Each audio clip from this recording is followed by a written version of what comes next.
what I've discovered here.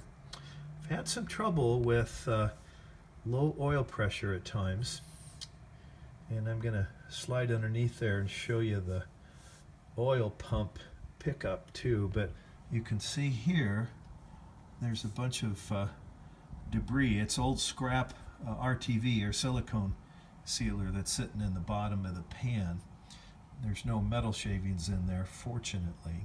But I took the oil pan off because the engine has just been a wet motor and leaking a lot of oil and stuff, and so I'm changing the oil pan gasket. But I wanted to check inside the motor and stuff, and so I'm going to get underneath here now and show you the filter pickup.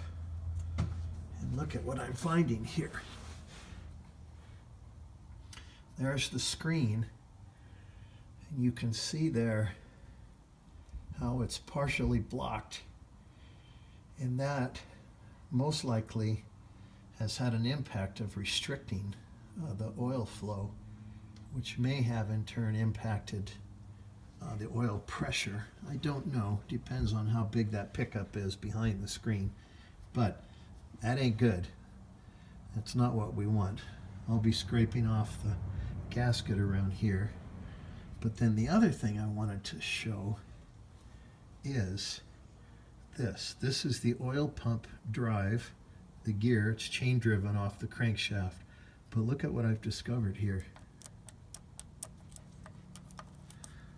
That sprocket is loose laterally on there, and that cannot be a good thing. So I'm going to have to do some research on that puppy to see what's what. I'm going to pull that nut off of there and see if somehow it's just not on there tight enough. But either way, that's of some concern, to be sure. So stand by. Motor's not broken, and it feels like all the rod journals on the crank are tight. I'm going to retorque everything just to make double dog sure, including the caps, the crankshaft caps. And I'm going to probably end up putting a new front crankshaft seal on, which is up in there.